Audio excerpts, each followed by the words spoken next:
Geeffattoota abbaa daraartuu tuubi har'a sagantaa baay'ee bareedaa fi barsiisaa bashannansiisaa ta'e dhimma aadaa irratti xiyyeeffatu qabanneeti kan itti jirru. Sagantaa kana immoo abbaa daraartuu tuub like, share, subscribe gochuudhaan maatii abbaa daraartuu tuub ta'uudhaan guddattoota kichiiwwan kanneen akka jajjabeessitan asumaan akka dhaamootti simbiraan gaati. Kallattimaan gara seenaa keenya guyyaa irraa dhiyeeffannetti kan isin dabarsinu ta'a. Seenaa kana isin biraan ga'uudhaan kan isin faana turu. Ani Guutaa Useenii kallattimaan gara seenessa kiyyaatti kan darbu ta'a. Seenaa baay'ee nama barsiisu, seenaa ajaa'ibaati. Turtiin keessan hamma dhuma sagantaa keenyaatti nu faana ta'uun affeerraa kooti. Obbo Margaa fi Obbo Dureessaan manguddoota bara isaanii guutuu jaalalaan waliin jiraatanidha. Mana isaanii gamaaf gamana, gidduu mana isaanii lafa margaa horii irra dheechifatan qabu. Ijoolleen isaaniis baay'ee wal jaallatu, waliinis baratus. Lafa margaa kana loon irraa bobbaafanna malee hin qonnu jedhanii walii galanii jiraatu. Ijoolleen isaaniis yeroo mana barumsaatii galan lafa margaa kana keessaa warii waliin tiksu, waliinis taphatu. Kanaafuu maatiin kun lamaan hariiroo gaarii waliin qabu turan. Osuma akkanaan jiraatanii Obbo Margaan waadaa diigee lafa margaa kana keessaa dhoksaan buna dhaabuu eegale. Akkuma durii se'anii ijoolleen Obbo Dureessaa loon oofanii lafa margaatti naqan. Obbo Margaan loon isaanii lafa dhiidichaa kana irraa ari'uun lammata lafa kanatti horii akka hin yaafne jechuun ijoollee Obbo Dureessaatti dheekkame. Obbo Dureessaanis dhimma kana dhaga'ee Obbo Margaa gaafate. Obbo Margaanis lafa kana irraa buna dhaabeera. Horiin kee buna koo keessa akka hin geenye jechuun akeekkachiise. Obbo Dureessaan baay'ee aaree dhimma kana mana murtii aanaatti himate. Manni murtii kunis himataa fi ragaalee isaan dhiyeeffatan ilaaluun lafti sun kan Obbo Margaa fi Obbo Dureessaa ta'uu murteessuun Obbo Margaan buna isaa lafa sanarraa akka kaafatu ajaje. Obbo Margaanis murtii kana mormuun oliyyannoo mana murtii olaanaa godinaatti dhiyeeffate. Manni murtii godinaas murtoo aanaa sana diiguun lafti kan Obbo Margaa ta'uu murteesse. Obbo Dureessaanis dabareen isaa murtoo kenname kana quufuu dhabuun oliyyannoo mana murtii waliigala naannootti dhiyeeffate. Manni murtii waliigala naannoo ammoo murtee mana murtii godinaa diiguun Obbo Dureessaaf murteesse. Obbo Margaanis dabaree isaa murtoo mana murtii waliigala naannootti dabarsite quufuu dhabee dhimmicha dhaddacha ijibbaataa naannootti dhiyeeffate. Falmiin kun erga eegalee waggoota 4 lakkoofsiise. Falmii kana injifachuuf horii baay'eetu gurgurame. Dhimmi kun Obbo Margaa fi Obbo Dureessaa irra darbee maatii lamaan walitti buusuu eegale. Kanarraa darbees firoonnii fi gosti isaanii wal dhabuu jalqaban. Osuma kanaan jiranii obboleessi hangafaa Obbo Dureessaa kan ta'an Obbo Dhugumaan dhimma fala dhabe kana mana murtii aadaa ganda isaanii jirutti akka dhiyeeffatu obboleessa isaa gorse. Obbo Dureessaanis tole jedhee falmii mana murtii idilee sana dhiisee dhimmicha gara mana murtii aadaatti dhiyeeffate. Guyyaan beellama lamaanuu ragaalee isaanii qabatanii mana murtii aadaa sanatti dhiyaatan.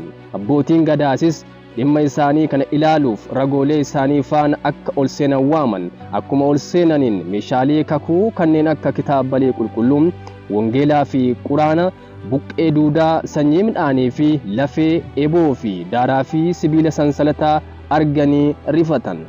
Itti aansuunis qaamoleen walimatan lamaan ragoolee isaanii waliin wal fuuldura abbootii gadaasitti dhiyaachuun sibiila ciniinanii buqqee fi sanyii midhaanii harkatti qabatan.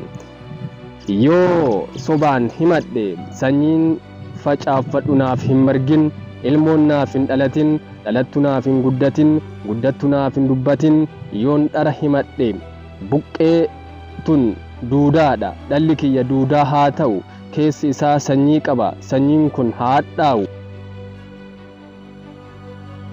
Namatti na hadheessu jechuun akka kakuu raawwatan abbootiin gadaas gaafatan. Yeroo kanatti Obbo Margaa fi ragoon isaa abaarsi kunillee nu dhaqqabuu mala. Abbootiin gadaas kunis asuma nu keessa waan jiraataniif ragaa dhugaa lafa jiru waan beekaniif isaan fuula dura dhaabbannee sobuu hin dandeenyu jechuun baay'ee sodaatan.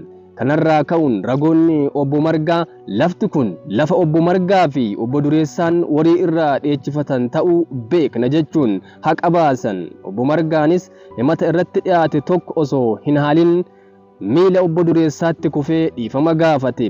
Lafichas ta'ee buna laficha irra dhaabes walumaan itti fayyadamna jedhee waadaa seene.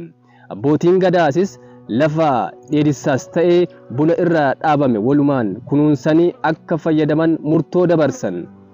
Kana malees obbo Margaan waadaa diigee hiriyyaa isaa waan mufachiiseef hoolaa qalee maatii obbo Dureessaa mara dhiifama akka gaafatuufis araarfatu walii galan. Obbo Dureessaanis dhiifama hiriyyaa isaa gaafatee fudhatee bakka inni jilbiiffatee ol kaasee hammate. Lamaanuu gammachuun guutamanii bo'an.